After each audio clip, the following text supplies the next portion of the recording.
Hey everyone, and welcome back to The Explainer. Today we're going to uncover the hidden psychological vulnerabilities that manipulators exploit to control our everyday lives. And honestly, once you see these hidden social glitches, you're never going to be able to unsee them. We're going to break down exactly how our minds are hacked, using the very research that exposes these invisible everyday forces. Let's get right into it. Let me ask you something kind of crazy. What if the choices you made today, what you bought, who you agreed to help, even the opinions you just formed, weren't actually yours? I know, it sounds a bit like science fiction, but the truth is, our brains possess these natural, built-in vulnerabilities. They are essentially psychological backdoor exploits, and trust me, they are being used against us constantly. All right, let's kick things off with Section 1, the illusion of free choice. We all really like to think of ourselves as these deeply rational, logical creatures, right? Well, the reality is we are incredibly susceptible to something called the anchoring effect. This is a cognitive bias where an initial, often totally irrelevant piece of information, the anchor, completely hacks our perception of value. Think about pricing a car or salary negotiations. As soon as one side throws out their first offer, your brain literally latches onto that number and you adjust all your subsequent estimates based on it. And usually, you don't adjust nearly enough. This bias is almost impossible to avoid, and there's a wild experiment that proves it. Researchers asked two groups to guess the age Mahatma Gandhi died, but first, they gave them blatantly wrong anchors. One group was asked if he died before or after age 9. The other group, before or after age 140. I mean, unless Gandhi discovered the fountain of youth, neither of those is even possible. Yet, the group anchored with the number 9 guessed an average age of 50. The group anchored with 140 guessed an average of 67. An entirely fake, absurd number completely warped their reality. And it gets even more automatic than that. Psychologists Daniel Kahneman and Amos Tversky had participants spin a roulette wheel that was secretly rigged to only stop on either 10 or 65. They then asked those people to estimate the percentage of African countries in the United Nations. Get this. Those who spun a 10 guessed 25%. Those who spun a 65 guessed 45%. Literally a random game of chance dictated a supposedly rational human estimate. Crazy, right? Moving right along to Section 2, traps of social obligation. So manipulators don't just use random numbers. They weaponize our deeply ingrained social instincts in our everyday conversations. They use two terrifyingly effective compliance tactics to exploit our natural urge to cooperate, reciprocate, and stay consistent. First up is the door in the face. A manipulator asks for a massive favor they fully expect you to reject. When you say no, they follow up with a much smaller request, which, surprise, was their actual target all along. You feel this intense social pressure to reciprocate their concession, so you say yes. On the flip side, the foot in the door technique starts with a tiny, harmless request. Once you agree to that, you subconsciously view yourself as committed, which makes you vastly more likely to agree to a much larger request later just to maintain your psychological consistency. We actually see these exact psychological principles playing out as toxic workplace politics all the time. Manipulators use tactics like moving the goalpost, so you're constantly striving but never quite succeeding. Or they'll use triangulation, making claims like, everyone here agrees with me, just to manufacture social pressure and isolate you. They'll drop guilt trips to frame your healthy boundaries as some sort of betrayal, or just hit you with the silent treatment to punish you by withholding that sense of belonging. These tactics are absolutely exhausting and leave professionals totally drained, constantly doubting their own judgment. Which brings us to Section 3, the power of the crowd. So what happens when these individual social glitches scale up and infect entire groups of people? Well, we get social proof. This is when we view a behavior as correct simply because we see other people doing it. It acts like an automatic pilot device in our brains. This is exactly why television sitcoms use canned laughter. Research actually proves it makes audiences laugh longer and louder, even when they consciously know the laughs are completely fake. But it also has a dark side. It leads to dangerous pluralistic ignorance, where a whole crowd of bystanders might just ignore an act of emergency simply because everyone else is looking around and doing nothing. Psychologist Robert Cialdini really hits the nail on the head in his research here.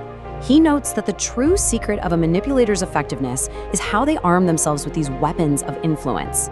They basically mimic trigger features. Just like an animal instinctively responding to a specific sound in the wild, these exploiters use very specific words or setups to start an automatic behavior tape rolling right inside of us, totally blinding us to our own actions. And this drive for conformity runs incredibly deep. Even in festive, everyday environments, we're constantly navigating unwritten normative rules. Society dictates these invisible standards for us all the time, like standing exactly 2 to 3 feet apart in a normal conversation. If you break those subtle physical rules, you instantly feel the immense, awkward pressure of the crowd trying to force you back in line. Manipulators absolutely rely on your innate fear of breaking these invisible social norms. All right, let's look at section 4, the dark side of authority. Let's escalate things and ask a really dark question. What happens when the crowd's compliance is combined with absolute authority? Would you ever deliver a potentially lethal electric shock to a total stranger simply because someone wearing a lab coat told you to? You're probably sitting there thinking, absolutely not, no way. But Stanley Milgram's famous obedience experiments tested this exact chilling scenario. And the horrifying reality, the statistic that shakes you to your core, is that a literal majority of participants continued to administer shocks up to potentially lethal levels to a screaming fellow human being. Why on earth would they do that? Simply because an expert authority figure commanded them to. When we're caught in a confusing, high-stress situation with competing demands, our brain's default glitch is just to blindly follow the perceived expert in the room. When these psychological glitches, social proof, blind authority, conformity, are all weaponized together on a massive scale, it becomes propaganda. As noted in the social psychology texts we're analyzing today, this was essentially perfected in the 1930s by the Nazi regime. It is the deliberate, systematic attempt to shape perception and direct human behavior. It takes our deeply natural desire to belong and obey and twists it into mass tragedy. Now for section 5, gaslighting and distorted reality. We are now in the darkest corner of the rabbit hole. This is where the exploiter doesn't just want to control your actions. They literally want to erase your reality. Gaslighting is not just lying. Lying is simply providing false information. Gaslighting is an insidious, calculated pattern of outright denial and blame shifting, specifically designed to cause deep, paralyzing psychological distress. The ultimate goal here is to make the victim completely and utterly dependent on the manipulator's version of reality. If you've ever dealt with a gaslighter, these phrases are probably chillingly familiar. That never happened. You're overreacting. You're just imagining things. We see this in toxic interpersonal relationships, sure, but it also happens on a grand scale in cults. Cult leaders, like Jim Jones at Jonestown, used intense social proof, physical isolation, and extreme, relentless gaslighting to maintain total psychological dominance over hundreds of people, which obviously led to devastating consequences. Okay, let's shift gears to something empowering. Section 6, how to protect your mind. So now that these vulnerabilities are totally laid bare, how do we actually defend ourselves? Thankfully, there are concrete cognitive defenses you can start using right now.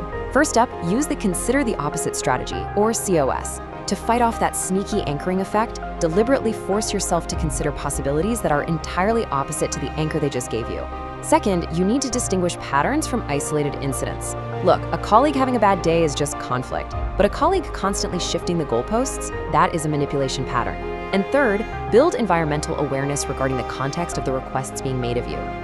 You can actually structure all of this into what we call the BDA defense toolkit: before, during, and after. Before an interaction even happens, notice who consistently leaves you feeling drained or confused. During the interaction, buy yourself some time. Never ever make a decision based on manufactured urgency or built. Simply say, you know what, I need to check my schedule.